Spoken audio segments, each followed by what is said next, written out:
이강인의 파리 생활이 종착역에 다다랐습니다. 챔피언스리그 우승을 거머쥔 파리 생제르맹이 선수단을 개편할 것으로 점쳐지면서 확실한 2명의 방출 명단을 공개했습니다.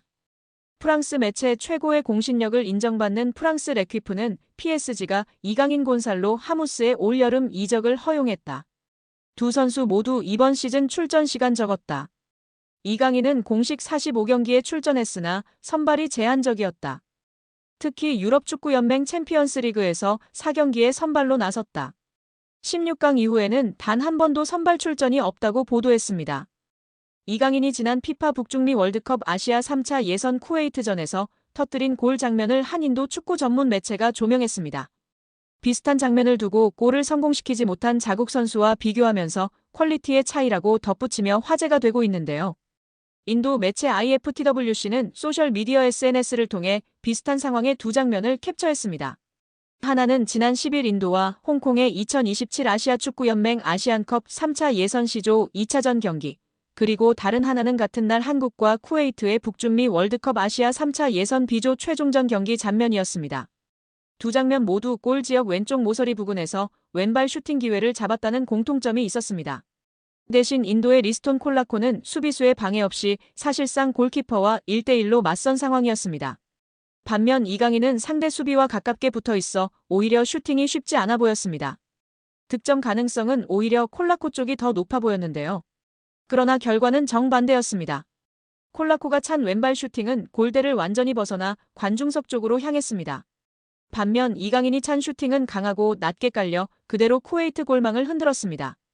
결정적인 득점 기회를 놓친 인도는 이후 결승골을 실점하며 홍콩에 0대1로 졌습니다. 이강인의 골은 1대0의 리드 상황에서 승기를 굳히는 쐐기골이 됐습니다. 두 장면을 나란히 배치한 매체는 콜라코의 슈팅은 골대 안쪽으로 향하지 못했지만 이강인의 슈팅은 골로 연결됐다며 이것이 퀄리티의 차이라고 조명했는데요. 선수의 퀄리티의 차이가 결국 비슷한 장면에서 득점과 득점 실패로 이어졌다는 뜻이었습니다. 물론 이 게시글엔 코끼리와 개미를 비교할 순 없다거나 이강인을 그와 비교하는 건 이강인을 모욕하는 행위라는 등 애초에 비교 대상이 아니라는 댓글도 이어졌습니다.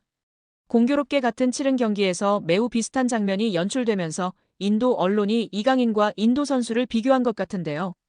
프로 선수와 아마추어 선수의 차이라고 볼 수 있을 정도로 엄청난 갭이 있는데 비교하는 것 자체가 우스운 것 같습니다. 구독자 여러분들의 생각은 어떠신가요? 홈에서 쿠웨이트를 상대로 기분 좋은 대승을 거뒀습니다. 이후 인터뷰에 나선 이강인은 소신과 앗을 중간에 걸친 발언으로 팬들의 설왕설래를 불렀습니다. 경기 후 홍명보 감독과 함께 인터뷰를 나선 선수는 승리의 주역 중 한 명인 이강인이었습니다. 이강인은 이 자리에서 논쟁의 여지가 있는 인터뷰를 남겨 눈길을 끌었는데요. 경기장 분위기 때문이었습니다. 홍명보 감독은 한국 축구대표팀 지휘봉을 잡은 후 그라운드에 나설 때마다 팬들의 야유와 마주쳐야 했습니다. 불공정 선임 논란 때문이었습니다. 기존의 프로팀 울산을 이끌던 홍명보 감독은 대표팀 지휘를 맡고 싶지 않다는 의사를 밝혔지만 이임생 이사와의 비공식적 면담 이후 마음을 돌려 대표팀 감독에 올랐습니다. 이 과정에서 대한축구협회의 엉성한 행정력이 그대로 노출됐습니다. 특히 박주호 전 축구협회 전력강화위원은 자신의 유튜브를 통해 감독 선임 과정에 대한 충격적 진실을 모두 폭로하며 크게 주목받았습니다. 이후 축구협회 관계자들은 국회 감사에 불려가는 등 한바탕 흔들리고 체제 개혁 이야기가 끊임없이 불거졌습니다. 그러나 정몽규 축구협회장은 사연임에 성공했습니다. 홍명보 감독은 이후 행보마다 질타의 중심에 올랐습니다. 이강인은 이를 두고 기자회견 막바지에 어쩔 수 없이 저희도 협회 소속이고 감독님은 저희의 보스시다라며 너무 비판을 하시면 선수들에게도 타격이 있다. 긍정적인 부분을 많이 봐주셨으면 좋겠다는 얘기를 꼭 드리고 싶다. 그래야 월드컵에 가서 잘할 수 있다며 강조했습니다. 또 믹스트존에서도 나뿐만 아니라 모든 선수들이 그렇다. 특히 기자분들과 유튜브 쪽에서 협회에 대해 얘기하신다. 결국 팬들은 기사를 보고 얘기를 들으신다. 선수들은 좋은 분위기에 많은 팬들이 응원해주시고 관심 가져주시길 원한다. 당연히 협회도 더 잘해야 한다고 생각한다. 선수들도 알고 있으며 협회에 그렇게 말하고 있다.